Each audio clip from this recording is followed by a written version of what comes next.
Welcome to the Real Estate Reserve Podcast with your hosts, Jason Balin and Ian Horowitz.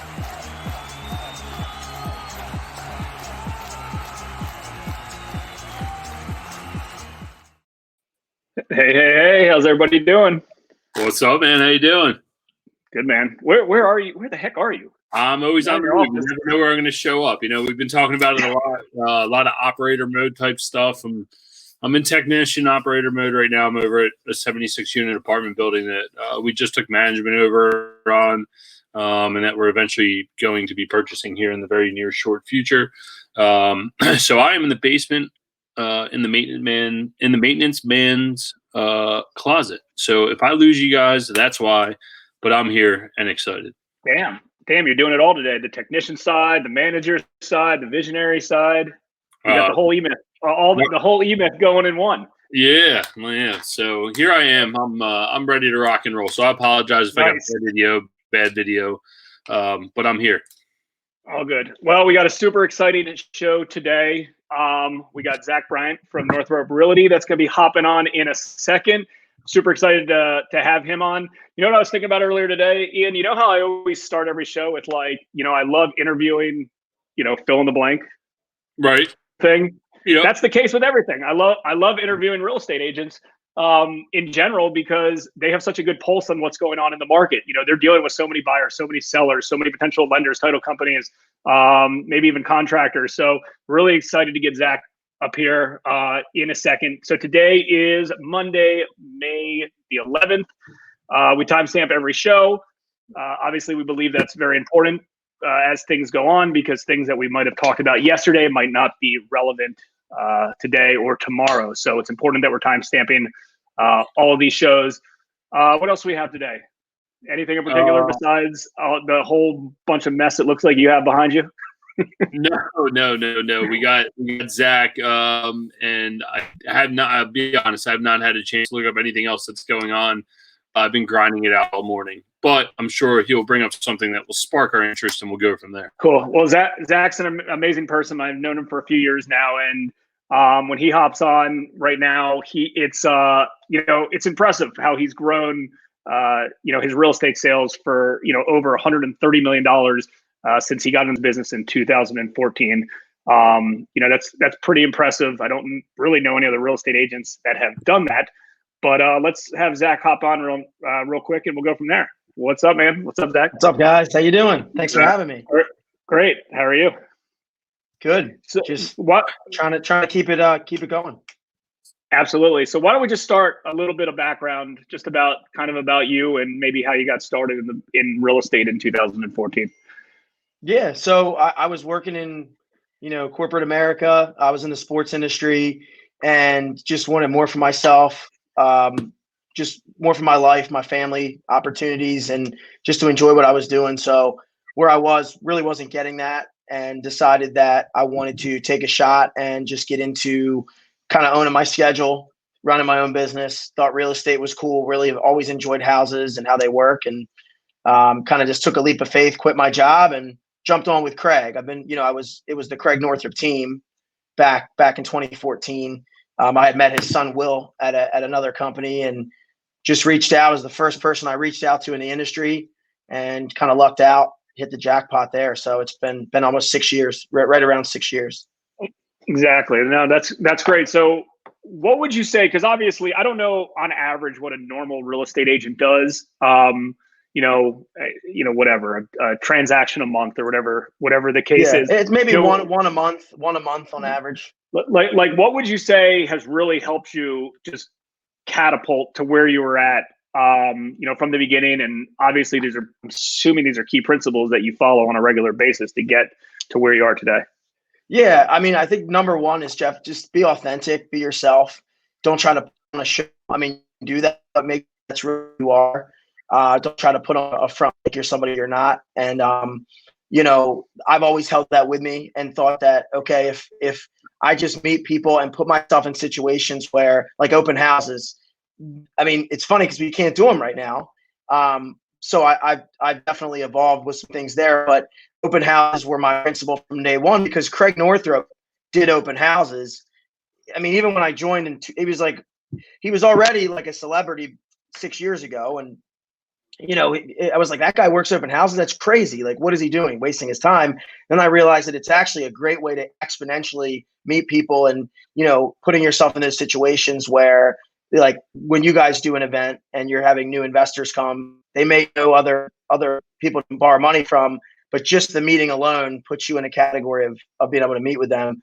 I'm from here. That certainly helps. I grew up in Baltimore City. I've kind of done business in the metro area. So Baltimore and all the surrounding counties, including Howard County, and that's where Northrop is from. Baltimore County, Harford County, places like that. And my parents are counselors. That's what they do. They're entrepreneurs. So I've always had that entrepreneurial spirit. And I think I just so appreciated being able to run my own business when I got in that, my first year in the business, I was the number one agent, at when it was the Craig Northrop team, there was 50 or 60 people. I was the number one agent units wise the first year I was there because I was just determined. And the pace at which I work, I learned from Craig. Craig works at a much faster pace than everybody else. And that's one of the main reasons he's so successful is just he not only moves at a quick pace, but he moves on and solves problems much faster than anybody I've been around. He's just so good at that.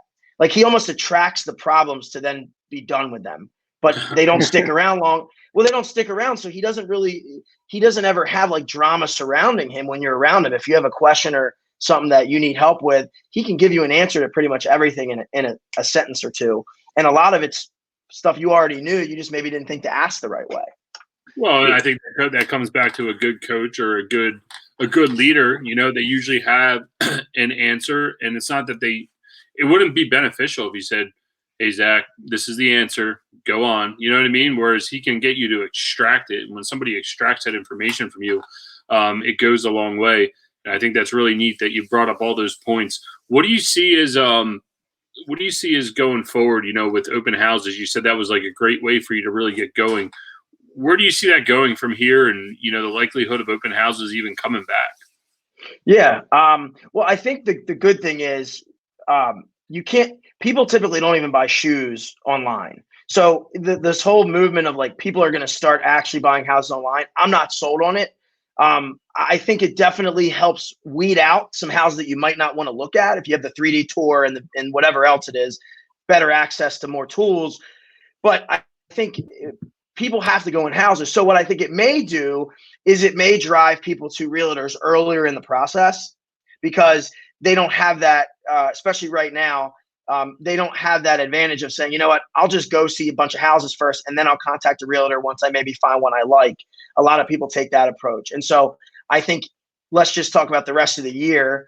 That's going to be a little bit different. I do think they will open back up. There goes Ian. There he is. I do think they will open back up. But I think that it's so hard to say. I mean, I'm moving as if they're never going to be able to happen again. So I'll be okay. It's just that, I mean, people are going to basically need to get in touch with realtors earlier and educate themselves earlier versus waiting to the last minute when they absolutely need somebody versus when they should have first contacted somebody. It's like somebody, applying for a loan or going and getting information for a loan a week before they want to apply versus 6 months before to know what they should do in the process. So okay. So we're talking about not having open houses. Is that where that kind of well, no, I think we will. I think they will be back. Okay. But I think mentally, I'm not putting a date in my head of when I think, because it's just all speculation at this point. Yeah. But I think they answer your question. They will be back. I believe so.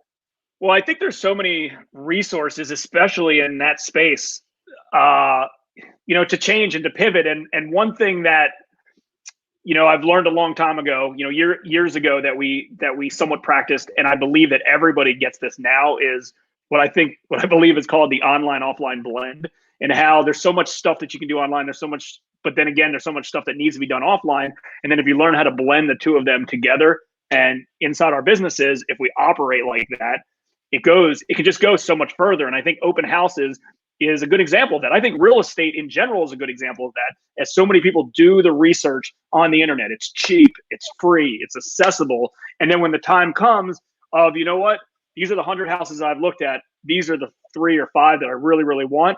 I'm not going to go waste time on these, I'm going to just go onto these. So I think, the open house and in general, because people are going to be cautious. I mean, listen, things aren't going to just open up and pick up where they left off. If people believe that, I think that's silly. I just don't see that happening. Even if restaurants are open, if houses are open, whatever the case is, any industry is open, there's still going to be, the consumer is not going to have full confidence to go and do that. And they might not have full confidence to, hey, you probably are able to, charm people by shaking their hand, looking themselves in the eye, demand respect. Like, that's a big trait for any salesperson. And, Craig on the other hand is super tall. So he hops up to you like this, and then you just know who he is, right? So we all have those skill sets that as good salespeople and business owners, we utilize, and that's probably not there anymore. Like, I think people are going to be a little bit more standoffish. They're not going to meet you somewhere and, get a firm handshake from you anymore. So there's other ways that you kind of have to win, in that regard. Yeah, there's a really good book called 7 Levels of Communication. I actually have it right here on my desk. And it actually has a communication pyramid in here. And it talks about that. And at the top of the pyramid is one-on-one meetings. So you have to basically, look in here and say, like, Zoom calls isn't on here. StreamYard and all these services is not in here. So we have to be cognizant of that, and you have to evolve. Like, handwritten notes. I mean, I was talking to an agent and I said, how many handwritten notes do you write? And they said, not that many. I text people. And I said, okay, that's great. How many texts do you get a day? And they said, 20 or 30. I said, well, how many handwritten notes do you get a day? And then, answers your question right there. You're not going to get many. So you're right. You're right. You have to kind of take that and say, there's got to be other ways that we can. You've done a great job. I mean, you guys have seen, and I've seen your show, and you've been consistent over a month and a half, where you might have people now that are kind of just jumping into this after they've seen 100 other people do it. But I think those are the things you stand out and you be a difference maker. And like we talked about before on the call, this isn't you guys, but your business is moving. And Ian, obviously, all the things you're doing as well from an investment side are moving as well. So there's things that we're all doing differently, and that we look at the opportunity of this and say, this is a challenge, and we want to have a chance to stand out, because everybody else can just keep doing the same things and they're going to lose. So if we're innovative and we change and we grow, and we stand out, that's the key, is being different, then we're going to be successful, because the work ethic that got you to this point is not going to change. It's just how you're going to apply yourself. That's right. 100%. So where do you think, and I get that statement of being different, or being unique and really setting yourself out apart, but where's that fine for you? Where do you think that fine line is between, being different, but still doing stuff in a conventional way that people understand? They're not like, this guy's crazy. I'm not doing any business with him. And I fully understand your point. I just want to elaborate on that a little deeper. Well, a way to stand out, I think right now, is to be different, is to be positive. And just to have a spin on everything you do, to be positive. That's the difference. If you're being negative and you're being fearful right now, it just with your messaging, then just by focusing on specifically being positive and getting out a positive message to try to drown out all the negative. And then on top of that, being conventional with your communication style, reaching out to your clients and just doing what you need to do. Of course, the one-on-ones have been effective, we just talked about, but I think the way that you want to stand out based on the vibe and your energy, and who you're going to be through this, is going to be making the person at the end of this that much more of a standout, because they're like, man, Jason and Ian, these guys, they're coming on, they're doing these consistent podcasts. Even through this, like, they're not talking about how great they're doing, but they're not doing bad, because they're clearly out here doing it. And I think that in and of itself, and just being present and continue to put out what you guys are doing, content, I mean, right now it's going to stand out more than ever, because people are home. Yeah, 100%. And I think, when people say, oh, well, look, Zach's just a happy guy, right? Like, it does take work to put that, get your mind set and get right. It's very easy to go into doom and gloom. I think naturally for some people, it's just really easy. But to take it and say, okay, this one thing is working in my business today, and really expanding on that and say, well, I'm gonna implement this in my business every day and be happy about this one thing every day. Jason used a good line that I literally recite every morning now is, if it's good for me, it's good for my business. whatever that task may be, whether it's going to the gym, it's eating however the heck you want to eat, or it's getting rid of something bad in your business. If you use that mentally every day, I think you're going to advance a lot further. That's everybody out there. That's good. I like that. Yeah. I didn't realize it all coincides. I didn't realize I mentioned that to you because I didn't make that up. Obviously, I had one of my old business coaches told me that, and I wrote it down on a index card and literally left it on my desk forever. And it's like, if it's good for me, it's good for the business. And if it's good for the business, good for me, and vice versa. But and context of where that came is, sometimes entrepreneurs or business owners feel guilty if they're not just grinding full time, and it's our nature. And the reason why most people, some people are successful, some people aren't, is like, your business is your hobby, your work, at work, at home, it all overlaps, right? Everything we do just overlaps. And, sometimes you feel potentially guilty if you're not kind of grinding or working hard enough. And true that. But again, just like you take care of your business or your kids or something else, you got to take care of yourself. And if yourself's not taken care of, you're not going to work. So one other thing related to what you said, Zach, earlier, with this topic related to kind of grinding through these times and taking care of your clients and being happy and active and just, show them a smile on their face, just the value in general. I mean, every business, all three of us have different business models. And in general, there's so many different business models in a broad level real estate, a little bit niche down of real estate investing. There's so many different business models and there's so many people involved in each one of them. But yet there's only some of, there's the top half or the top percentage are successful. And the reason why is you're providing value to your client. I know a lot of real estate agents. I know a lot of rental property owners. I know a lot of hard money lenders. It's just that simple. But why are some more successful than others? And it's not just because, we potentially have a gift of like being happy and joyful and nice and kind and outgoing, but you're providing value to that client. Chances are, and I've heard this in so many industries a long time, for so long, that chances are the person that you're buying your product from is probably not the top number one expert. There's probably somebody smarter than them and maybe even better than them that you're buying that product from, but you're going to relate to somebody that you like, that you can relate to, and that provides you value. And, Ian and I both follow a lot of stuff that Gary Vaynerchuk puts out, a lot of stuff that Russell Brunson puts out, and it's just providing tons and tons and tons and tons of value. And no matter what industry you're in, the more value you can provide, the more successful you're going to be. And I remember reading this story about, a swimming pool company. It was a local swimming pool company that was struggling, and they were like, we're the best swimming pool company. But it's like, great. This little mom and shop swimming pool company who's not as good as you has so much more success than you guys, because they're doing this one thing and they're providing more value. And then what they were doing is they were creating content and articles and videos. And next thing you know, they were just known as like the swimming pool gurus.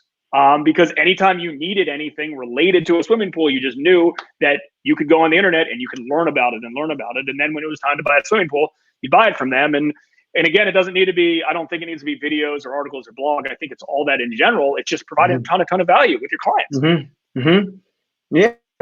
Yeah, and who are you? I mean, I always ask agents because I coach agents, at Northrop, and I say, who are you? And they're like, what do you mean? I said, well, to the people that know you, what is your reputation? Are you professional? Are you like organized? Are you not organized? I mean, like you have to have it. And I always make the analogy when I talk about social media. I say, social media is like having a credit card. All right. It's better to have a bad credit score than no credit score. So my point is, if you have social media, you need to use it, because even if somebody thinks you're annoying, there's going to be 3 people that see, oh, you know what, they're in that business, and maybe I like them already. I'm going to use that person. And they put out the dumbest content I've ever seen, but you're still going to get business from it. So I think that a lot of what we do, and you talked about value is a huge word, and it's thrown around. I think it's certainly just thrown around for whatever reason too. But the question I have is, and what I try to do is, how long do I want to provide value for these people? That's how you're successful. Is I'm not providing value through the transaction. I'm going to provide value for you for the rest of your life. So everything I do during the transaction is going to be with that in mind.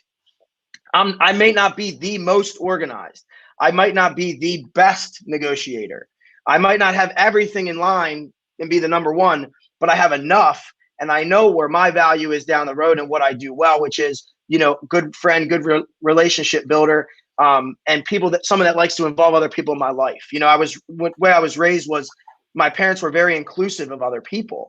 And so when I have people that are in my circle as clients, they're not in my circle as clients. They're just in my circle. They were clients and they got into the circle. Once you're in the circle, you don't have a category. So I don't look at it from a perspective of like, I got my clients over here, my friends, my family here. It's like, if we communicate with each other and we have a respect between each other, I'm going to give you all the benefits I could possibly give you to help you out. Yeah. And the one word that I hate, because I know a lot of gurus use it, but it is so true. And I need to find a way to repurpose this word, but they always say, I'm here to serve you. I don't know why it drives me up a wall, but it really is true. I'm here to serve our tenants and provide them with a quality product. That's my value proposition.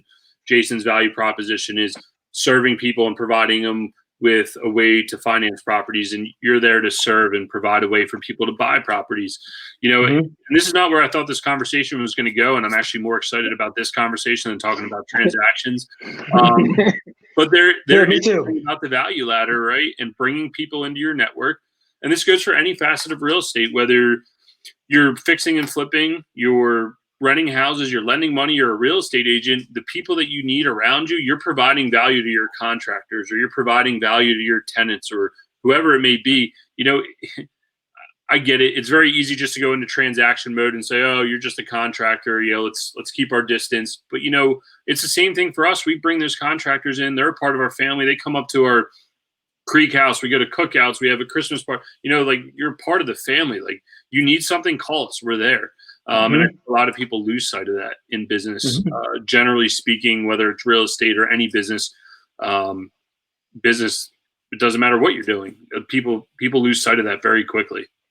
Well, and it's not about one person. It's never about one person. And you need it's a family, it's a tribe, whatever you're doing, everybody's got to work together. So if you're at odds with the contractor, or you're not treating him like he should be treated, just like you said, just like a contractor, then maybe his work's going to suffer. Maybe he's going to charge you more. Who knows? But you shouldn't even think like that. You should be treating people like that in general. And I agree, it's not in practice as much as it's talked about. And yeah, exactly. And in most businesses in general, the longevity of the client and longevity of being able to do business with them or people they know is forever. If you have one motivation, hey, you talk to somebody maybe at an open house, or they walk into your office, or you meet them for the first time, and your one motivation is to try to sell them a house today, or sell them a loan today, or do this today, you're never going to succeed. It's that simple. I mean, I do loans for people that I created a relationship with even 10 years ago, that I'm doing my first loan for them today. Same with you, I'm sure, with buying a house, selling a house to them. That's the business model.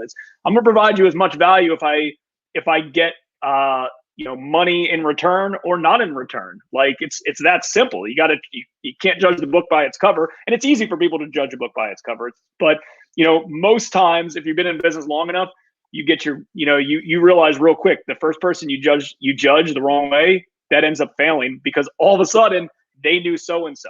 And, I feel like real estate agents in general, and correct me if I'm wrong, but a lot of them believe that the individual contact you have with one person, you believe that's your client that you're going to sell a house to. But really, the chances are, let them be a sneezer for you, because they have relatives and friends and family, and they're just one person. There's only so many transactions you can do with that individual person.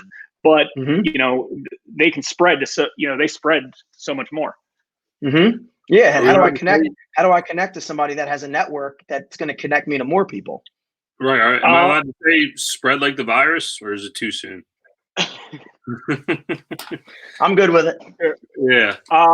So one of the questions I was going to ask you, which I might skip, but it was related to. Hold on, Zach just hopped off. Zach, we just lost Zach's internet. Hang on one sec. He'll come back.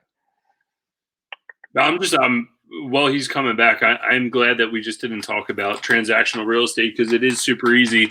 There's a lot of valuable points that were just brought up in this short 20 minutes that we were just discussing all this. It's easy to forget your core principles and your core values very quickly, and just be a transactional type person, especially when you're in transactional mode, which a lot of people are right now, a lot of people are fending for themselves and trying to keep their businesses afloat, and it is difficult for people right now. So it is good to hear to keep your eye on the prize, keep it moving forward. Hopefully Zach comes back here because I'm only a good filler for about 2 seconds. I don't know what he is. I just texted him. I'm guessing his computer probably froze or something, but he'll hop on. One of the questions I was going to talk to him about. You want to jump in? Was good. Who'd you got over there, Dan? No, it was Ryan. He was stopping by. Ryan, how about, buddy? Nah, he just walked back out. We were swapping. All right, here's Zach. There you are. Are you good now? Oh, wait, you're on mute.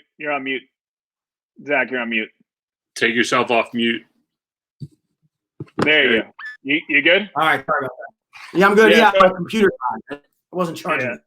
We've all had it. Ian, looks like I know that's a maintenance closet you're in, and tell everybody again who's just hopping on. Ian, where are you? Hey, Ryan. We are. I'm in the basement of a maintenance shop at a 76-unit apartment building. So got it. I'm working. Got it. All right. So one of the questions we ask a lot of people, and we can talk about this if you want, but I figured we can skip to the next question. Is your thoughts on the current market, if buyers are buying, sellers are selling, and things like that. I can speak to that.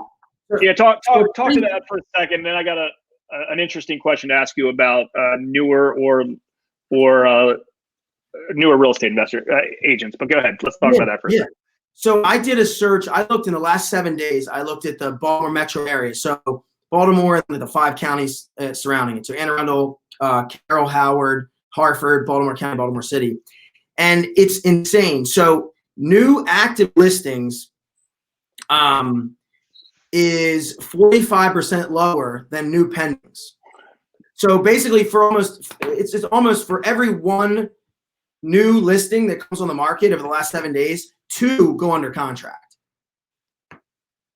Wow. So you're going to outpace, you're already dealing with very low inventory. It's historically there's nothing. I mean, this is I call this the retail market for the most part, but this is actually the whole market regardless of price point, but it's just an inventory shortage. It is a seller's market like we've never seen.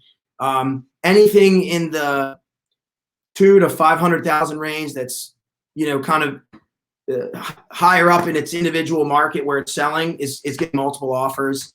So I've never seen anything quite like this from a perspective of there's so many buyers for so few listings. It's so competitive. So you think potentially a seller's market, right? Right now it's a seller's market because there's way more buyers than there is sellers, for sure. Yeah, no, and that doesn't surprise me. And we've been kind of counting the not days anymore, but the months of like April 1st was a big day because we wanted to see how many mortgage payments came in, how many rental payments came in, and then May 1st again. And everyone we've talked to. And I mean, we see this firsthand with, the loan applications that we get because, I'm doing dozens and dozens of those a day. So I see who's applying for loans and the numbers that they're buying them at. And in general, we've noticed there's not enough pain in the marketplace for sellers, not distressed sellers out there, for buyers to come and scoop up bargain basement deals. But at this point, it seems like it's still a seller's market. So, and the only reason, and I don't think that's surprising. I'm not stating that. But I will tell you that I have seen some pretty good opportunities for real estate investors in the areas that you even mentioned that are out there compared to 60 days ago. I think so too. I think the investors, the normal retail buyers have stayed in the market or come into the market at a much faster pace versus the investment properties. You're not having as many listings like you were before, but you're also some of the buyers left. Like you said, a lot of these hard money lenders went belly up and there's less, there's just less of them now. So I think that the difference between the investment game and the retail game is the inventory hasn't really changed. It's low across the board, but there's less buyers for investment properties than there were before. Got it. Let's hop into some of these questions real quick before I ask you my next question. So let's see. Good afternoon, team. Good stuff. Zach.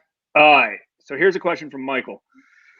Has the stricter mortgage criteria affected the volume of buyers you see? Are certain pre-price range price ranges affected more than others? Example, 100 to 300, very affected. 300, 600, not so much. $1 million homes. Yeah. What's your thoughts on that? So yes, great question. I think under 300 is definitely different because under 300, you have a lot of first-time home buyers, so you don't have a house to sell. That's one less thing you got to worry about. Money is stupid cheap. Okay, we know that. And then so you have no inventory, cheap money, no assets to sell to buy this next asset. So the frenzy of buyers that I'm seeing is more in that under 300 range for sure. There are the income limits and some of the different criteria for the lenders has changed. Like some of them have up their credit score requirements to be able to get certain loans, specifically like VA and FHA loans. The credit scores have gone up for a lot of lenders. That's not a federal thing. That's a lender by lender can decide how they want to handle that. But I think some of the bigger ones, like the jumbos, you got to put down higher down payment now. So you're seeing the luxury market is definitely more affected. It is probably slightly more of a buyer's market than the first time buyer market, which is insane. I mean, I've had several listings in the last couple weeks that have had 20 or more showings within a day or two and 5+ offers. And these aren't like flips that are under market value. These are regular market value renovations in some cases after renovation. Yeah, that's crazy. I don't think you've heard this story, but I've said it pretty openly on the show. We had a rental property that we decided to just sell. We put some money into it instead of turning it over to keep it as a rental. We sold it, and the week before coronavirus, we put it under contract, or we listed the property, and then got a little nervous, obviously, what was going to happen. The week after this, coronavirus kind of was full stream and everything was shut down. It went under contract for over ask. And it was, fair price. It wasn't like, at a fair price, they had some, the process of them doing the inspections and the appraisals was a little bit slower, but like we closed on time. The deal closed at the end of April, and like, it was crazy. And, I reached out to the buyer to ask him what was up. And he was like, the interest rate was low. This was the house in the neighborhood I wanted. There wasn't much inventory. Like, this one worked for me. So it's crazy. One more thing, Jay, on that note, I want to mention this. The area that we live in, there's a lot of major infrastructure. So you have like medical, defense contractors, military, IT, distribution hub. Like a lot of these industries are not as affected right now because they're considered stable and essential. And just the area that we happen to live in right now, I think that has, because I've been talking to realtors in other parts of the country, and they're not seeing as much activity. Yeah. Do I get to use the word? Do I get to use the word? What's that? Is that your word? We're an insulated market because we're closer to DC. Whether it's government contractors, supply chain contractors, we got the port here, we got all the good stuff going on. So we definitely agree. We've discussed this one too very thoroughly. Yeah, and I mean, listen, the DC government, some of them are working from home. I mean, they're working, right? They haven't lost their jobs. There's such a huge amount of people locally that have not been impacted. But I would agree with that price point as well. Maybe not 100 to 300. I might say 150 to a little higher, or 200. I was just talking to a potential client that had a property in Parkville area, and I was like, areas like that are great. I was like, we do loans in those areas. There's always demand for properties. There's always buyers and sellers in neighborhoods like that. That's just what it is. And I'm a firm believer. And I've had a few people that might disagree with me. And I won't even use Baltimore. I can use DC instead as this example, that properties are expensive in some areas, some of our local markets in general, but I don't think they're completely unrealistic compared to other areas of the country or just in general. And the reasoning why is you take what's your mortgage payment compared to, if I rented a house next door, what would my rental payment be? And they're very, very realistic. They're aligned. If I go buy a property and flip it in Glen Burnie, and I flip it for $300,000, and the new homeowner's price would be what? Mortgage would be what? $1,500, $1,600 a month? Higher, 17, whatever. $1,700. If I go rent a property, it's the same price. And this is arguably in the part of the market that we're towards the height of.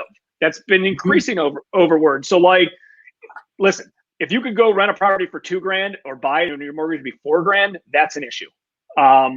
right? Because then it's like, what's the point? And there's a lot of public, advocates that are against investing in real estate and against owning real estate. Maybe not locally, but in parts of the country, because it just doesn't make sense to. Why go get a mortgage if it's going to be significantly more expensive than renting a property? Even with all the benefits of being a homeowner, it still potentially doesn't make sense. But around here, I believe that in general, they're aligned. So I think that's good. And they're most in the median housing price neighborhoods, they're more aligned than anywhere else. All right, next question from Dara. Hopefully I'm pronouncing that right. What advice do you have for realtors who are budding investors themselves? I want to continue to be valuable to my investor client base while at the same time growing my own portfolio to flips and holds. How can I do with this? I got good advice on this from somebody. Do both. Do both. Sorry. No, sorry. It's fine. So do both well. Can you hear me? Yeah, you're up. Go ahead. How can you do both well? Well, I think you need to, number one, kind of stay in your lane. So if you're mostly selling $200,000 properties in Parkville, just take that for example, or 250 houses in Parkville, and you're looking at what type of market do I break into? I mean, that's a good opportunity to say, okay, I can rent that $225,000, $250,000 house out in Parkville for $2,000 a month. I can buy it. I can have a mortgage all in as an investment property for $1,400. There's a vacant and all the numbers, but the point is buying the areas that you know already. Like, don't go into multifamily because Ian does it. Like, you can, but start somewhere where you know that product, the tenants that are going to be coming in, and that's what somebody who was way more has better advice for this told me. And yes, I have done holds, I have done flips. Just did my first flip. It's under contract. It's going really well. It's going to settle in 2 weeks. But I say to what you know and who you're surrounding yourself with, and don't just go and do the next shiny investment because you heard about it. Be educated on whatever it is that you're doing.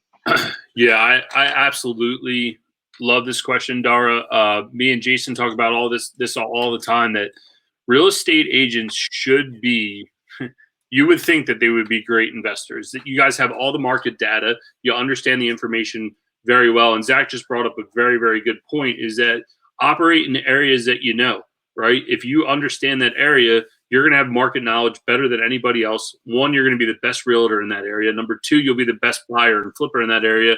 And number three, you definitely be a great renter in that area, or a landlord, because you can explain to your tenants all the advantages. And most importantly, you have an exit strategy for all of your models. And it gives you a great reason to continue to market in that area. I'll be straight up honest with you. I was most comfortable in the hood. That's where I got my start, right? Because the firehouse I worked in was in not the best neighborhood in the world. And I understood that market. I understand how the people work, and I understand I could buy houses cheap. That's what worked for me. We've slowly but surely blossomed into, the next shiny, I hate to say next shiny object, but the next better asset class, and worked our way up. I think another great point that Zach brings up, or we would all agree on, is just take a small little bite. Don't lose sight of what your core essential business is. Me and Jason 100% believe that real estate agents should be investing in their future. It's a very transactional business. Now's the time that kind of proves that it can shut off at any given time.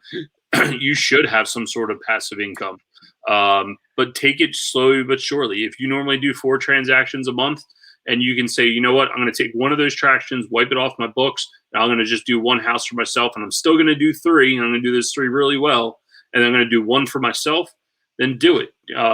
We totally agree. Don't lose sight of what you do well. Still provide the value that you should to your clients, but do take some time for yourself. 100%. Yeah. I love this. And you got to decide. You got to decide what you like. I don't work with only investor sellers. I work with mostly sellers, about 70% seller agent. But I also like the families and the people that are moving up or moving down or whatever, the history of the home. I like that too. So you have to know yourself. And I didn't just want to be a listing agent of flips. I do list flips. I work with investors, but I work with my other ones too, because again, you want to diversify yourself, and you want to be working with different kinds of people. So Jason, sorry. Oh, that was good. No, I agree. I mean, my take on it, unfortunately, is that a lot of real estate agents are notorious to be, great at selling real estate and not great at owning and operating real estate. And again, like, there's always a time to start, right? And, it's fine, but again, you sell one property a month, and let's say you make $5,000 a month, and you sell 100 properties a month and make whatever that is substantially higher. It's still active, hard work, grinding income. It's not having your money work for yourself. If that spigot gets, capped and you're out. And again, most people, it has nothing to do with real estate and agents. It's every business. Most businesses are transactional. You do a loan, you do a loan, you sell a soccer ball, whatever it is, and it's one transaction. But the beauty of being in real estate investing, and obviously flipping a house and selling a piece of real estate is very similar transaction. It's a one-time fee. But if you're buying rental properties, you're investing in notes, you have other creative ways, buying apartment buildings, other creative ways that you have residual income and building wealth. And the reason why I think real estate agents, sorry, I say real estate investors all day. I don't say agents that much. So, but the reason why I believe real estate agents should do this is they have the upper hand more than anybody, right? They're in the industry, and this doesn't mean take that away from the core business. But I think what Ian said of like, hey, I sell 5 properties, I buy 1 property. I sell 5 properties, I buy 1 property, and then next thing you know, like it works. I mean, time flies. I mean, look back, Zach, of like when you started in 2014 and where you are today. I mean, Ian, think about the first property you bought. I mean, I can tell you the first 17 loans that I did in 2007 when we started. Like, you remember that, and then you like time flies. So, and it's hard to like not get caught up in your day-to-day transactional work of like, hey, I could do this over here, but why? Because if I sell this house, I'm gonna make $5,000. If I buy this rental property, I'm gonna make $250 a month. It's no money. What's the point? And the point is it grows and it snowballs and it gets bigger and bigger and bigger and bigger. And I think since Dara's still watching, because I see her still commenting on the side, I think another valuable way that you can invest in real estate and not lose sight of your day-to-day transactions is whatever neighborhood you're working in, you probably know the best investors in that area. Why do the whole project yourself? Maybe you can just invest some money into the deal. Maybe you can be a JV partner in the deal and work your fee out with them. There's other ways to skin the cat where you don't have to take on the whole risk. And again, you should have the best market knowledge out of everybody at that table. Yeah, my flip I just did, I partnered with my builder because I don't know anything about that. So I'm not going to get involved in it. I'm going to sell it, and I'm going to give design advice and how to set up the house. That's my value. The same thing when we used to do a lot of buys with people and holds with people. We put up the capital and they did everything else because that's my superpower. You guys each know your superpower. All right, let's do 2 more quick questions. And Ian, if you have to roll, no problem. I was gonna say, Zach, I'm out. I got You're to out? roll. Yeah. Thanks, man. Thanks for having me. All right, man. I'll finish up with Zach real quick. All right, 2 more questions, and we'll Sure. we'll call it a day. So what would you recommend real estate agents, either ones getting started right now or even some that are successful right now, do currently when chances are their transactional work is a little bit less than it was before? Like what are some things that they would what would you concentrate on? Like, Sure. What would be like an actionable game? I think something, a game plan that really still works for me, because I'm very simple. Like, I still have I know you're the whiteboard guru, but like, I have a whiteboard. I'm staring at it right now on the other side of the screen. It's got all my potential prospects. These are handwritten people that I'm looking to work with as buyers or sellers. So first and foremost, have a way to look at your leads. If you're in our business where you're not handling 50 new buyers, that you might be working with 5, or it's even a successful, really productive agent might have 5 or 10 buyers at a time. So I have them in my CRM, but I also have them written down in front of me. So getting yourself organized is a great time to do that and say, okay, I need to make I call it an A, B, and C list. Your A list is your best clients that are like your family, not necessarily in your family, but you really interact with them like family. Maybe they've given you a bunch of referrals. Maybe they haven't. Whatever the case is, you have your Bs, which are kind of the next group, and then you have your Cs, which are trying to get into your As and Bs. So organize your A, Bs, and Cs. Get your people that you're looking to reach out to, and then just like check in with people. Like I have like an automated gifting service that I use that I send to my A+ clients every quarter. They get something from me. But like I text people, I write notes, I call them. Like I'm just checking in with you. Like I'm not talking about real estate. Hey, how are you doing? How are you holding up? Are you hanging in there? And I'm not even bringing up real estate, because at the end of the day, Jason, they know what we do at this point. Like if you're in my circle, in my sphere, you probably know I'm a realtor, and I don't have to remind you every 5 seconds. So just by me being a friend to you and me being there for you and helping me, maybe you need a connection, maybe you need a new lawn guy or an HVAC guy. It goes without saying, if I'm professional and you know that, you're probably going to refer me anyway. So yep. I think instead of thinking about, because so many people right now, I think the natural reaction is a survival instinct. Like, I got to get all these deals, like, right? Because I'm going to go broke. Well, why not have that mentality? Because it never works long-term anyway, and say, who do I want to be? Like I said, who do I want to be to my people? Do I want to be this nagging person who's just checking in with them every 5 seconds, trying to get their business? Or do I want to position myself differently and say, all right, I'm going to check in with these people. I'm going to organize myself, and I'm just going to be strategic about giving people what they need. Hey, can I help you with anything right now? And making that list. Build that list, because if you write it down and you keep it in front of you, you're going to remember it a lot better than if you just have it in your memory. So get organized and simplify. The hard sale never works. And if you're known as the person of like, oh, this person's calling again, they're just going to ask me like when I'm moving or whatever, like that doesn't work. That doesn't work. It's providing value. If everyone, whoever's listening or watching or whatever platform you're on, if you go to Hard Money Bankers emails, we've sent out about 1,000 emails since 2007, different email copy, and all of them are the same. There's not any there's no selling in any of them. It's providing value. It's providing information. It's exactly. It's providing information, knowing that, hey, you have our contact information. You have our email address. If you want to reach out, you need more information, we're here to help. But like, it just gets old. Like, if you're on, I'm trying to think of some like really bad examples of, this might not be funny for everybody else, but it's funny for hard money lender groups that Chris and I are involved in. Like, we laugh when we see these, the only emails that ever come out, the only content they provide is, hey, I just closed another loan of $300,000. Hey, I just closed another loan. It's like, that's your business. You should be closing loans. What value is it for me to know that you closed the loan? You got to be providing value. And unfortunately, like, it's hard for people to do if they're not used to it. To me, it's easy because I've been doing it for so long and it's on the top of my head. Like, think about where you daydream in general. Like, I daydream in the shower and when I drive. Like, those are my two places that I know I daydream. And because I know I'm going to daydream in those two particular places, like, it's just like clockwork. Like, what am I going to talk about in my Private Money Minute today? What am I going to talk about with Zach today? What am I going to talk about on this stuff? And it's just like content. What are we going to write in our emails today? So if you train yourself to help bring value to people and learn when those aha moments that you currently have, you write them down. It's endless. It's content. Like, how can Zach help his clients flip a house? How can he help them, if they're in financial times, how can they, whatever it is, and provide value. And nobody wants to do the hard work long term, but like, that's where it is. Like, that's the business you're in. I mean, I hate to say it, but like, anybody can be a lender. Anyone can sell real estate. Like, it's not brain surgery. Like, I can't do that.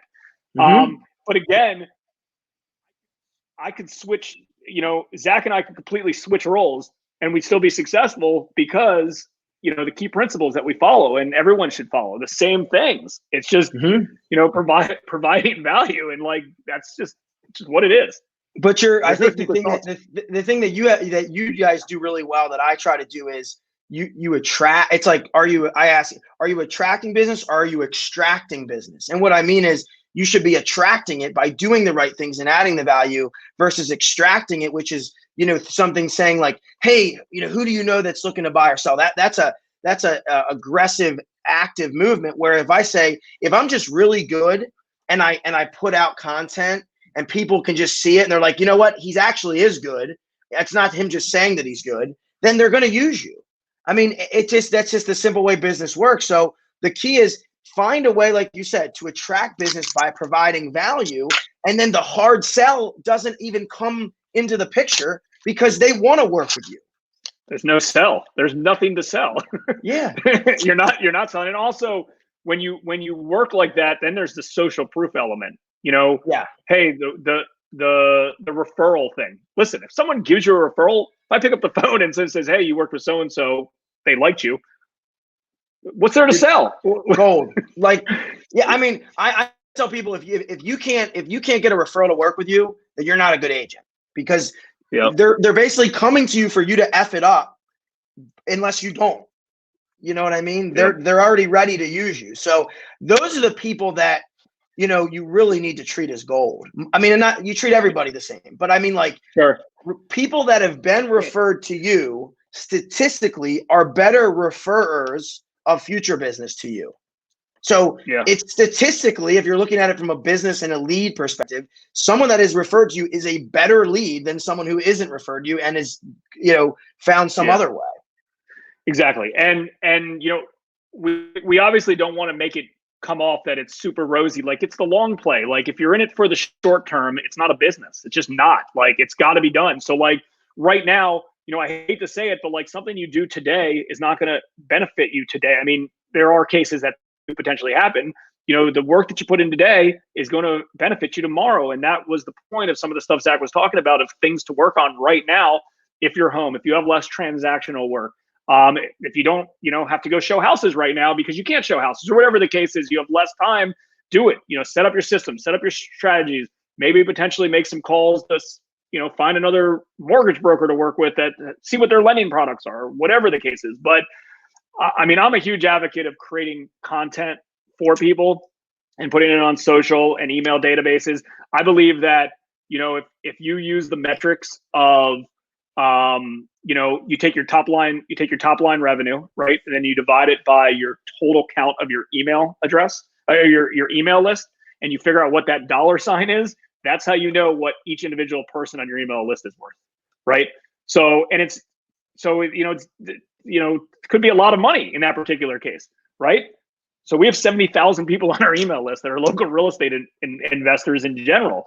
I take my top line revenue and then I determine what every email address is worth it to me. And there's a lot of metrics I use on that in general, but like, that's just what the number is. We send out multiple emails. I'm providing content on that. If I want to try to go acquire a new client, I use that as a metrics. And I'm getting a little too far ahead in advance, but you're talking about you're building on it. You're building on it's your body of work that matters, right?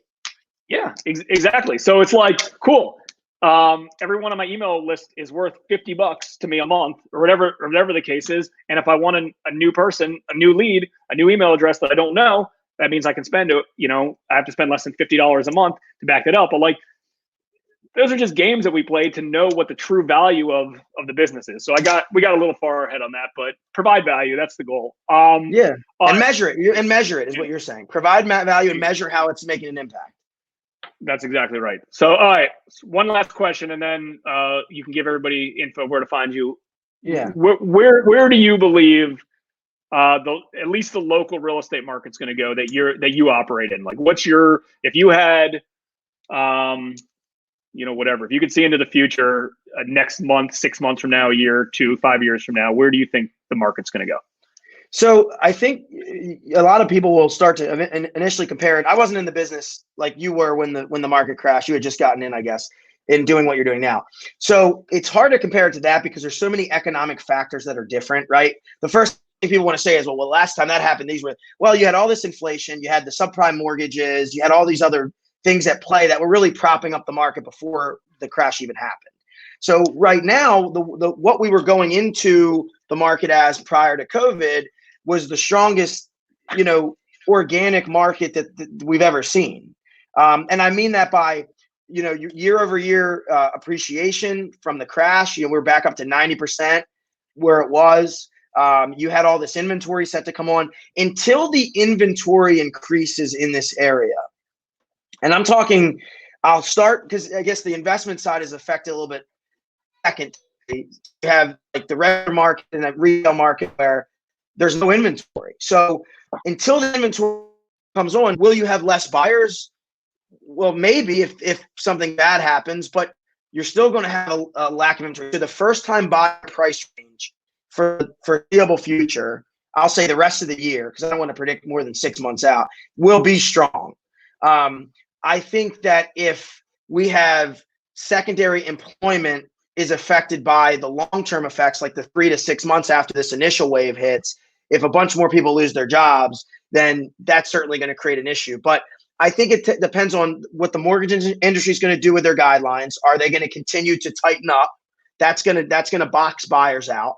And, beyond that, it comes down to just the ability to borrow money. I mean, if people can still get money cheap, the interest rates don't go up, which I've been hearing they're probably not going to for a little while now.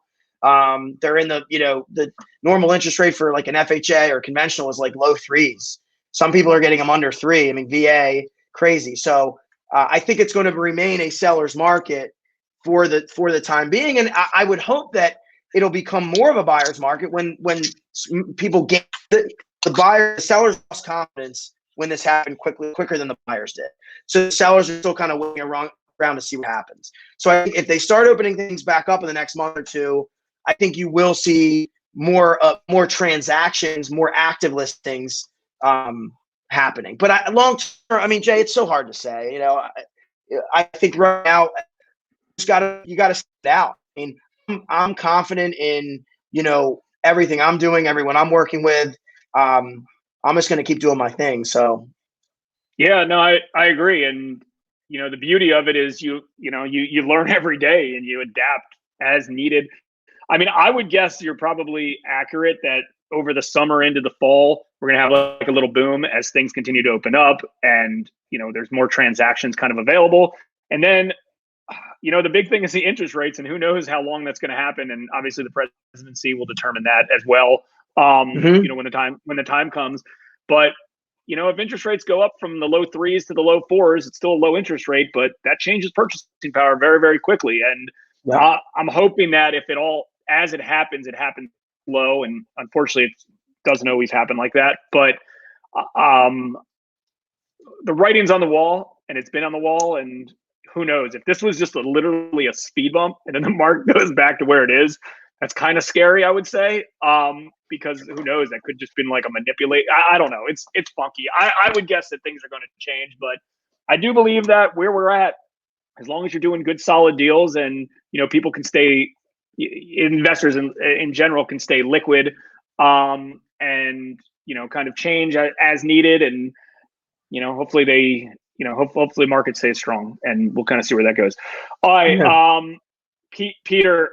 I think your question is you just want to reach out to one of us. I'll give you my email below, and then Zach can type in his email as well in a second. But I'm not sure who you mean call. No, this is for you. It looks like more for you. Hard money. Okay. Hard money. That's fine. Person. I'm happy. Why don't I just give? Well, I give everybody your info real quick. We'll just end with that, Zach. That's probably good. Just Zack Bryant. Zack Bryant Real Estate of Northrop Realty is my my Facebook, my business page, but you can friend me, Zack Bryant. I have Zack Bryant _RE on Instagram. I'm on LinkedIn. I don't really use Twitter. My email address, my name is spelled Zack, ZACK, and then my email address is just zackbryant@northroprealty.com. And any questions you have, if you need a connection to anybody else that's maybe not necessarily even in real estate or lending, I'm certainly always open to help and anything I can do. I spell that right? I think so. Yeah, you got it. Yeah. Good. All right. Well, I appreciate it, Zach. Was fun. Any last words for everybody before we hop on? We had a good 45 people on live at any given time, which is good. Typically, we have a few thousand local real estate investors and agents and real estate professionals tune in, and we try to do the show as much as possible. But yeah, any last words? And we'll end with that. I would say, your attitude, not your aptitude, determines your altitude. Zig Ziglar. Should I comment that real quick below? If you want. You got to keep talking for like 30 seconds while I type all that. No, I'm a big Zig. I'm a big Zig guy. You okay. You mentioned some Gary Vee and some other players. These are people that were well before that. I'm more of old school. They're great guys too. You said Brunson. He's like the ClickFunnels. And then my partner Chris and I were one of the original members in his mastermind group years ago, not that long ago, but 6 years ago or whatever. Right, it was pre ClickFunnels. It was right when he started ClickFunnels, and I'm such a big believer in all of it, and just because it's so related to the stuff that we do. I mean, it's and one of the reasons, and you probably don't know this, but the reason why, and Ian's a big follower of him as well. The reason we're doing this show right now is because I was listening to. You know how you listen to someone for a long period of time and they do daily podcasts and everything, and then you kind of just take a break, just because like you have a clear vision and a clear game plan of where you want to be. Well, I've had that clear game plan, so I stopped listening to his stuff and I started focusing on some other stuff. And then I was taking a walk like right when this happened, and I was listening to one of his podcasts because it caught my attention, and it was like, this is the time that all of us should be going all in with our audience and our following to provide them value because they need your help more than ever. Like it's kind of our obligation. Like I'm on the front lines of real estate investors every day because I get dozens and dozens of investors that I speak to every day. I have relationships with you and agents and title companies and other hard money lenders. Like I need to spread that word and share the information with everybody because not everybody, is as active as we all are. So it's important to share that. And that really resonated with me, and I reached out to Ian and I was like, instead of it being like the hard money bankers way, like let's get another perspective and bring you involved in as well. And we kind of collectively did it, and we were able to kind of get some great experts and guests like yourself to share it. Yeah, man. Well, I appreciate it. Thank you. Thanks for doing everything. I mean, you're obviously a pioneer in your industry and you're doing a great job. I see it. And, thank you for having me. No problem. You want to answer one last question? What do we got? Yeah. One last question. I'll read it to you from Linda. I'm a realtor. I was doing quarantine, but I'm surprised some agents are very busy, so I'm a little scared to go back out to work. Zach, what do you recommend me to do to go out? And I mean, that's definitely personal decision. I certainly recommend, following the guidelines, gloves, mask, hand sanitizer, whatever you're going to bring. I've found that, again, people are more open to it, generally speaking, than you would think. So I kind of just let people make their own decisions, but I would just say, be safe, talk to your broker. Our broker was it was funny. They came out right away when National Association or Maryland Association of Realtors said they didn't want us showing houses. Our broker said, you can go still show houses because the CDC says you can. So it's up to you, but again, you got to be hopeful and stay safe. But you can do it. Just got the proper precautions. Cool, appreciate it. All right, man. I'm gonna log off for now, and we will chat soon. Take care, man. Talk to you guys soon. Thank you. Take care. Thanks for tuning in to the Real Estate Reserve Podcast. Do us a favor and like, comment, and share our broadcast. It helps the algorithm and helps us spread the word too. Till next time, thank you for tuning in.